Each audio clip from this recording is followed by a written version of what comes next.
नमस्कार, उत्तराखंड के खबरों में आप सभी का स्वागत है। मैं हूं नीलू। करते हैं खबरों की शुरुआत। तो बीजेपी राष्ट्रीय महामंत्री बीएल संतोष आज देहरादून के दौरे पर रहेंगे, जहां पर निकाय चुनाव तैयारियों को लेकर समीक्षा होगी। बैठक में नगर निगम प्रभारी, जिला प्रभारी और सह प्रभारियों के साथ निकाय चुनाव की तैयारियों को लेकर चर्चा होगी। इस दौरान बैठक में प्रदेश अध्यक्ष महेंद्र भट्ट और महामंत्री भी मौजूद रहने वाले हैं। तो अब निकाय चुनाव को लेकर बीजेपी ने कमर कस ली है। बीएल संतोष का आज देहरादून का दौरा है। निकाय चुनाव को लेकर आज समीक्षा करने वाले हैं।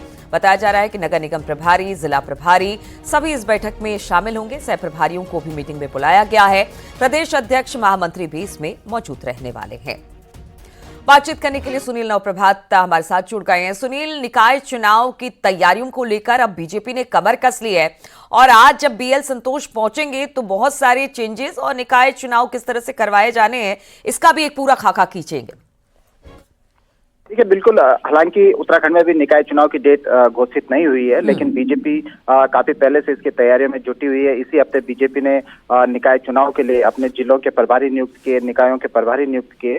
तो आज बीएल संतोष का जो देहरादून दौरा है वो खासकर इसी के मद्देनजर है कि अभी तक पार्टी ने जो निकाय हैं, जिनमें 11 नगर निगम है, 45 नगर पालिकाएं और 46 नगर पंचायतों के लिए चुनावी मैनेजमेंट के लिए बीजेपी ने जो अपने पदाधिकारियों को जिम्मेदारी सौंपी है, इन सभी पदाधिकारियों की आज बीएल संतोष देहरादून में मीटिंग लेंगे। उनसे जानेंगे कि उनके क्षेत्रों में किस तरह के चुनावी समीकरण हैं और उनको कुछ नए टिप्स भी इस दौरान बीएल संतोष देंगे कि किस तरह से जो 11 के 11 नगर निगम है उसमें बीजेपी को जीत हासिल करनी है। इसकी रणनीति एक ठोस तरीके से आज बीजेपी की इस मीटिंग में बनाई जाने वाली है। इसके साथ साथ शाम को 7 बजे बीजेपी बीएल संतोष, प्रदेश अध्यक्ष और बीजेपी के जो प्रदेश प्रभारी हैं दुष्यंत गौतम, अपने जो पार्टी के तीनों महामंत्री हैं, संगठन महामंत्री हैं, उनके साथ भी एक अलग से मीटिंग करेंगे, जिसमें पार्टी के चुनावी पर्व को लेकर, जो चुनाव पार्टी के होने हैं उसको लेकर भी एक लंबी विस्तृत चर्चा होने वाली है। जी बिल्कुल, और इसीलिए सुनील कहा जाता है कि बीजेपी जो है वो हमेशा चुनाव के मूड में रहती है। और देखिए, अभी तक चुनाव की तारीखों का ऐलान नहीं हुआ है, लेकिन अभी से बीजेपी ने जिस तरह से चुनाव होने हैं उसको लेकर अब तैयारियां शुरू कर दी। बहुत बहुत शुक्रिया आपका जानकारी देने के लिए। महाराष्ट्र में गुरुवार को नई सरकार का गठन हो गया। देवेंद्र फडणवीस ने मुख्यमंत्री पद की शपथ ली। उत्तराखंड के मुख्यमंत्री पुष्कर सिंह धामी भी शपथ ग्रहण में समारोह में शामिल हुए। सीएम धामी ने महाराष्ट्र के नए सीएम और दोनों डिप्टी सीएम को बधाई थी। सीएम धामी ने कहा कि प्रधानमंत्री मोदी के मार्गदर्शन में महायुति सरकार विकास के लिए नया आयाम स्थापित करेगी। शपथ ग्रहण समारोह के बाद सीएम धामी और देवेंद्र फडणवीस की मुलाकात भी हुई। सीएम धामी ने उन्हें उज्जवल भविष्य की शुभकामनाएं भी दी।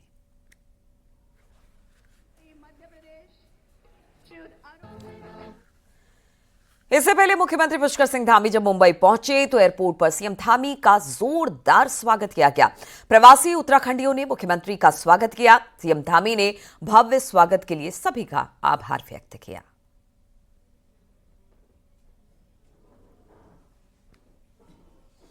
तो राज्य में जल्द ही निकाय चुनाव होने वाले हैं। देरी है महज ओबीसी आरक्षण तय किए जाने को लेकर, जिसने नगर निगम मेयर जैसे पदों पर दावेदारी की सांसें अटकाई हुई है।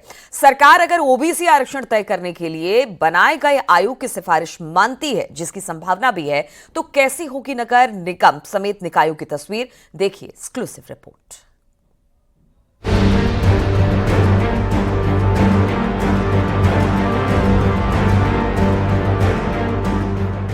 उत्तराखंड में 11 नगर निगम, 45 नगर पालिकाएं और 46 नगर पंचायत हैं। एकल सदस्यीय आयोग ने जनसंख्या के आधार पर सभी में ओबीसी आरक्षण तय किया है।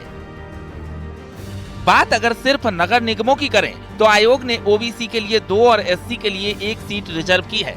इसके अलावा 33% आरक्षण के हिसाब से 4 सीटें महिलाओं के लिए आरक्षित हो जाएंगी, जबकि अभी तक एससी ओबीसी के लिए 1-1 सीट और महिलाओं के लिए 3 सीट रिजर्व थी।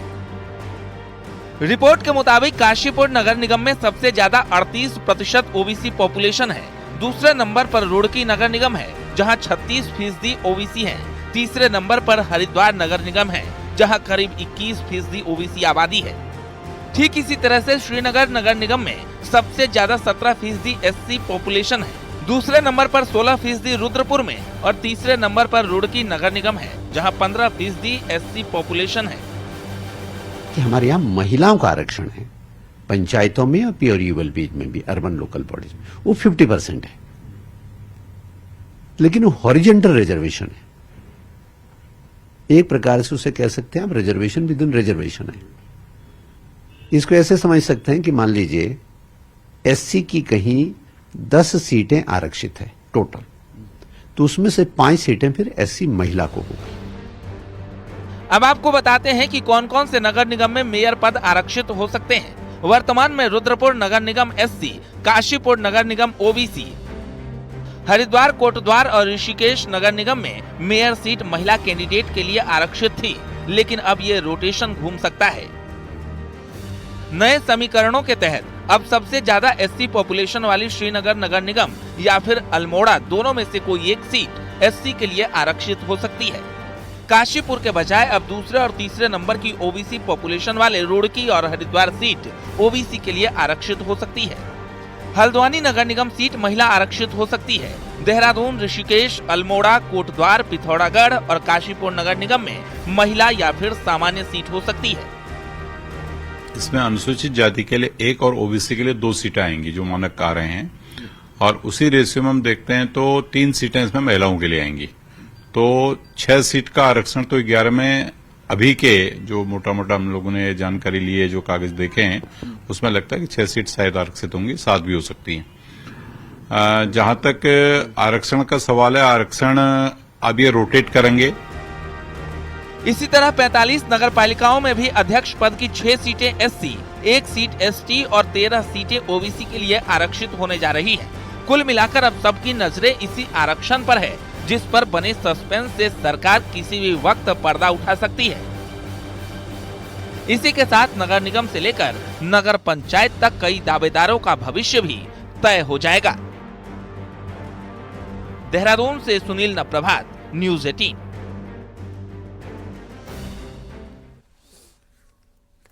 बीजेपी के प्रदेश अध्यक्ष जो हैं महेंद्र भट्ट, उनका कहना है कि राज्य के निकाय चुनाव में बीजेपी परचम लहराएगी। महेंद्र भट्ट ने कहा कि कांग्रेस अपने में उलझी हुई है और बीजेपी लगातार जीत दर्ज कर रही है। बीजेपी को केदारनाथ जीत का फायदा भी निकाय चुनाव में मिलेगा। न्यूज़ 18 ने महेंद्र भट्ट के साथ खास बातचीत की। निकाय चुनाव होने हैं, पंचायत इलेक्शन होने हैं, तो ऐसे में आपकी क्या तैयारी है और सबसे अहम बात, आप विपक्ष को कहाँ रखते हैं? देखिए, नगर निकाय का चुनाव लगातार किसी भी दिन उसकी घोषणा हो सकती है और हमने उसके लिए एक रणनीति भी बनाई है। हमने अभी अपने प्रयोक्षक बना दिए हैं, जो प्रयोक्षक हमारे क्षेत्रों में जाकर उसकी प्रत्याशी चयन की प्रक्रिया को आगे बढ़ाएंगे। इसके साथ साथ अभी हमारे द्वारा वहाँ के संबंधित विधायक हैं, जिलाध्यक्ष हैं, जिले के प्रभारी हैं, मंडल अध्यक्ष हैं, इनसे हमारी बातचीत हुई है और हमने एक पैनल उसमें बनाया और जन सर्वे के आधार पर हम प्रत्याशी घोषणा करेंगे। पिछली बार भी 8 में से 5 नगर निगम भाजपा ने जीते, आज वो संख्या 11 हो चुकी है। मैं विश्वासपूर्वक कह सकता हूँ इस बार 11 के 11 नगर निगम और सारी पंचायत और नगर पालिकाओं में भारतीय जनता पार्टी के मेयर बनेंगे। और उसका एक वातावरण हमको केदारनाथ सीट से मिला है। उससे पहले अभी महाराष्ट्र का जो परिणाम आया उसका भी हम कार्यकर्ताओं को उत्साह है, क्योंकि उत्तराखंड के अंदर तो महाराष्ट्र, राजस्थान से ही सब लोग आए हुए, एक कालखंड में सब लोगों का आगमन हुआ। तो जो उत्साह कार्यकर्ताओं के अंदर है, उसके आधार पर मैं कह सकता हूँ कि हम नगर निगम में भी परचम लहराएंगे। उधम सिंह नगर से खबर है, जहां के बाजपुर के सुल्तानपुर कस्बे में एक शिकायत के बाद पुलिस प्रशासन ने लीगल डॉक्यूमेंट्स ना दिखा पाने पर मदीना मस्जिद का काम रुकवा दिया। इसी कस्बे में नूरी मस्जिद भी मौजूद है। जांच में नूरी मस्जिद कमेटी के अध्यक्ष भी कोई लीगल डॉक्यूमेंट्स नहीं दिखा पाए। कमेटी की ओर से प्रशासन को जो डॉक्यूमेंट्स दिखाए गए वो पंजीकृत दान नामा और अप्रमाणित खतौनी थी। प्रशासन ने मस्जिद में चल रहे धार्मिक शिक्षण कार्य को बंद करा दिया। साथ ही मस्जिद में लाउड स्पीकर का प्रयोग न करने की भी कड़ी चेतावनी दी है।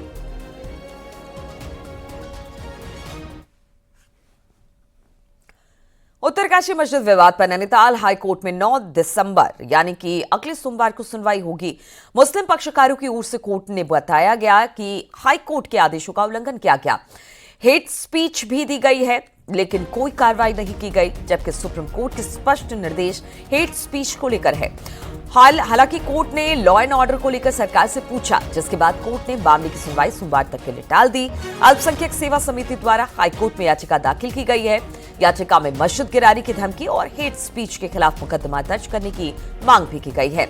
याचिका में कहा गया कि इस मस्जिद के वैध दस्तावेज हैं, लेकिन कुछ लोगों द्वारा सितंबर से लगातार मस्जिद गिराने की धमकी दी जा रही है। सिविल कोर्ट ने लॉ एंड ऑर्डर मेंटेन करने का ऑर्डर ऑलरेडी किया हुआ है। आज हियरिंग में हमने ऑनरेबल कोर्ट के सामने ये बताया कि 1 तारीख को महापंचायत की गई थी और उसमें हेट स्पीच भी काफ़ी की गई, और जिसके लिए we are taking appropriate action. तो ऑनरेबल कोर्ट ने केस को सुनवाई के लिए नेक्स्ट टू नेक्स्ट मंडे दोबारा फिक्स किया है। अल्मोड़ा से बड़ी खबर है, जहां पर जिला प्रशासन और खनन विभाग में बड़ी कार्रवाई की है। कटारमल इलाके में करीब 1 करोड़ से ज्यादा के अवैध खनन को पकड़ा है। एसडीएम और खनन विभाग को लगातार शिकायत मिल रही थी कि कटारमल इलाके में अवैध तरीके से खनन हो रहा है और अधिकारियों की मिलीभगत से पत्थरों की तस्करी भी हो रही है। इसके बाद अल्मोड़ा के एसडीएम ने आज छापेमारी की और पूरे मामले का पर्दाफाश किया।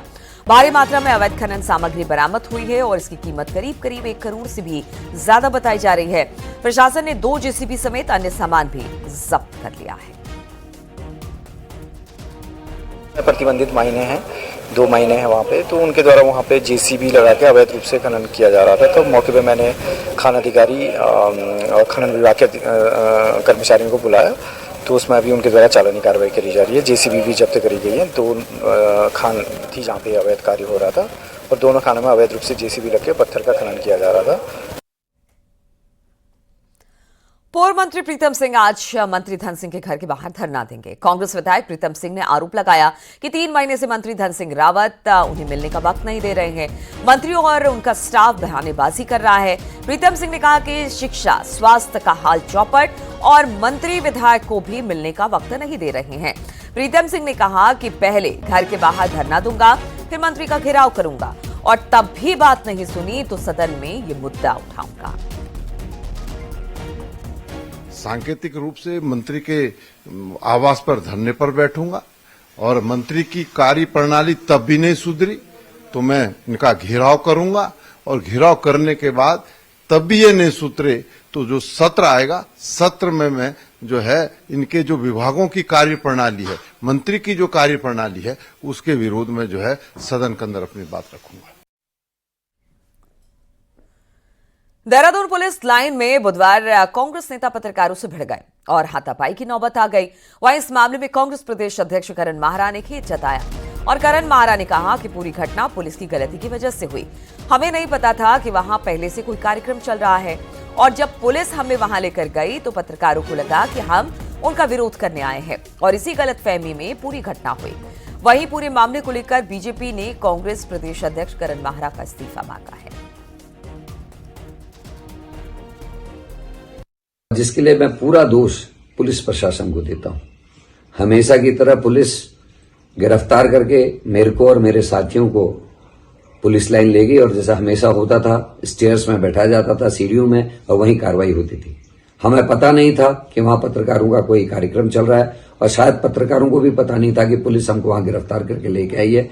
पत्रकारों को शायद ये लगा कि हम उनका विरोध करने वहां आए हैं और उसी गहमागहमी में ये पूरी गलतफहमी के कारण ये घटना घटी है, जिसके लिए मैं खेद प्रकट करता हूं। कांग्रेस के प्रदेश अध्यक्ष द्वारा जिस प्रकार से चौथे स्तंभ पर हमला किया गया, उनके कांग्रेस के कार्यकर्ताओं द्वारा जिस प्रकार का दुर्व्यवहार किया गया, मैं ये कह सकता हूं ये लोकतंत्र के लिए उचित नहीं है। कांग्रेस के लोगों को केदारनाथ हार के बाद हर व्यक्ति अपना विरोधी लगने लगा है। अब तो लोकतंत्र के स्तंभों को भी वो प्रताड़ित करने का काम कर रहे हैं। मैं नैतिकता के आधार पर कांग्रेस के प्रदेश अध्यक्ष से त्यागपत्र की मांग करता हूं। उत्तराखंड सरकार और आईटीबीपी के बीच हुए करार का फायदा पहाड़ के लोगों को मिलने लगा है। आलम यह है कि ग्रामीणों के उत्पादों को अब सीधे बाजार मिल रहा है। यही नहीं, आईटीबीपी मीट मछली के साथ ही अन्य जरूरी चीजों की भी अब डिमांड कर रही है, जिससे ग्रामीण इलाकों में रोजगार की आस शकी है। देखिए जरा ये रिपोर्ट।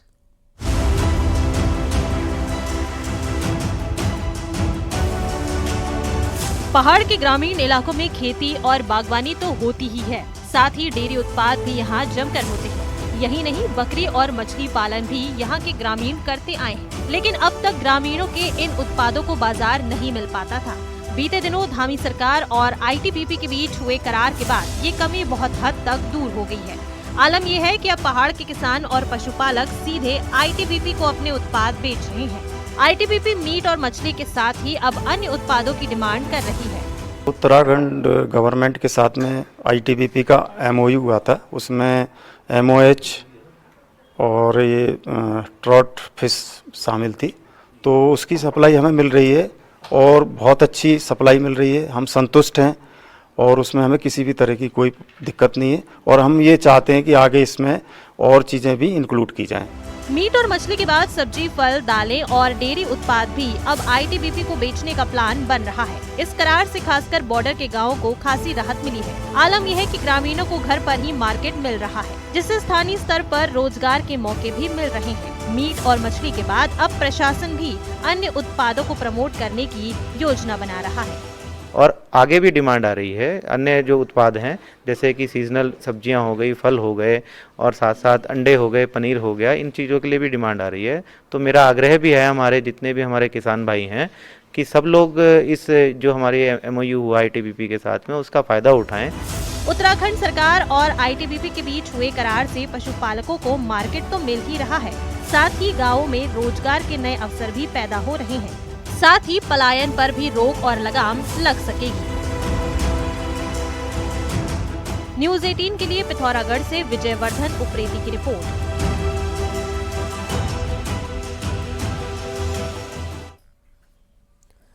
हरिद्वार के लक्सर में सिंघाड़ा उत्पादकों की आय बढ़ाने के लिए ब्लॉक ऑफिस में एक खास प्लांट लगाया गया, जिसमें सिंघाड़ा उत्पादक ऑक्सीजन के बाद आटा उत्पादन कर उसे अच्छे दाम पर बेच सकेंगे।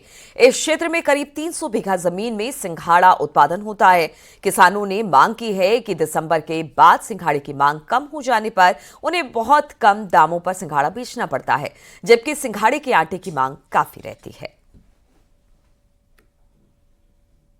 मिलता है वो प्रति किलो 30 रुपये प्रति किलो अक्टूबर नवंबर के महीने में मिलता है, मगर उसके बाद दिसंबर जनवरी में देखें तो उसको बहुत कम हो जाती है उसकी आय, 10 रुपये में भी उसको बेचना पड़ता है।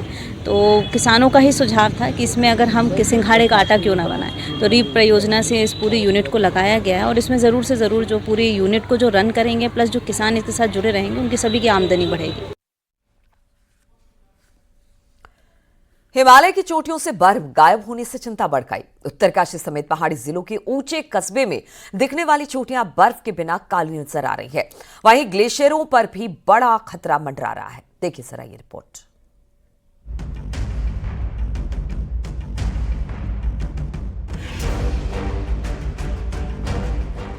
उत्तराखंड के हिमालय क्षेत्र में ये साल चिंताजनक स्थिति लेकर आया है।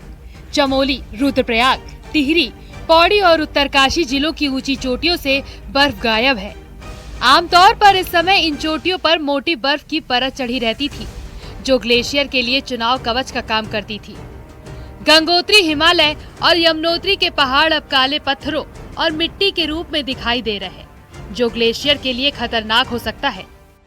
जनपद उत्तरकाशी में दिसंबर का माह शुरू हो गया है, पर जलवायु परिवर्तन का असर उत्तरकाशी में साफ देखा जा सकता है। इस समय यमुना घाटी में हम खड़े हैं, हम आपको दिखा सकते हैं किस तरह से जो चोटियां बर्फ से लदग ढकी रहती थी वो अब धीरे धीरे वहां पूरी तरह से बर्फ पिघल गई है और जिसका कारण है कि नवंबर और अक्टूबर में बिल्कुल भी बारिश और बर्फबारी ऊपरी वाले क्षेत्रों में नहीं हुई है।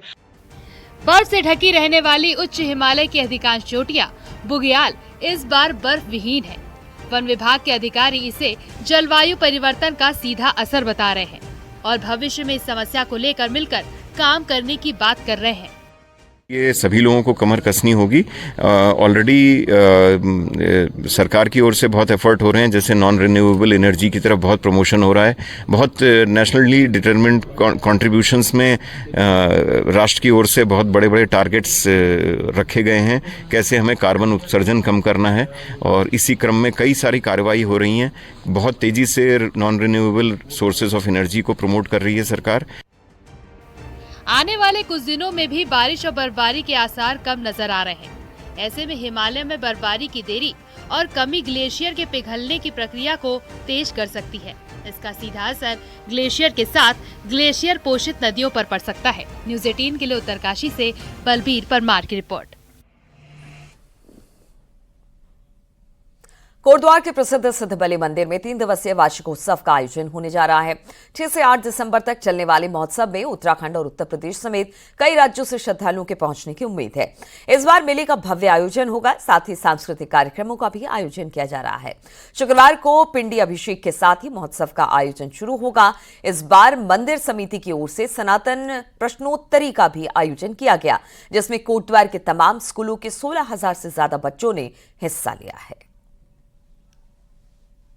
कार्यक्रम में अब की बार जो विशेषकर जो हमारा महाअभिषेक होगा, और इसके साथ साथ एक हमने अब की बार मंदिर समिति के द्वारा एक कार्यक्रम किया गया है, जिसमें तमाम जो क्षेत्र के विद्यालय हैं उसमें बच्चों को हमने सनातन प्रश्नोत्तरी के माध्यम से एक परीक्षा ली है, एक प्रतियोगिता की है, और ये बड़ा भव्य रूप से मनाया जा रहा है। देखिए, विशेष तो हमारा इस बार 25 वर्ष पूर्ण हो रहे हैं मेले को, तो उत्साह तो वैसे ही बहुत है।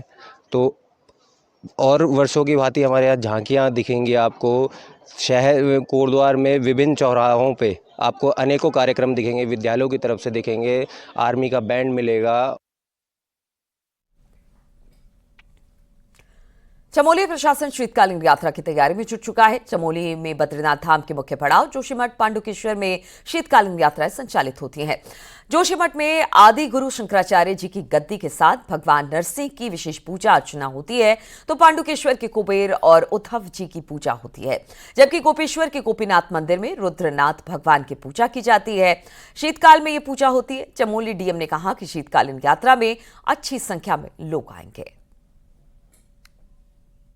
मैंने स्वयं वहाँ निरीक्षण कर लिया है और अभी जो स्थिति है सड़कों की वो सुचारू है, और हमें आशा है कि यात्री अच्छी संख्या में आएंगे और इसको हम अच्छे से सुगमता से यात्रा को करवा सकेंगे। और अब देख लेते हैं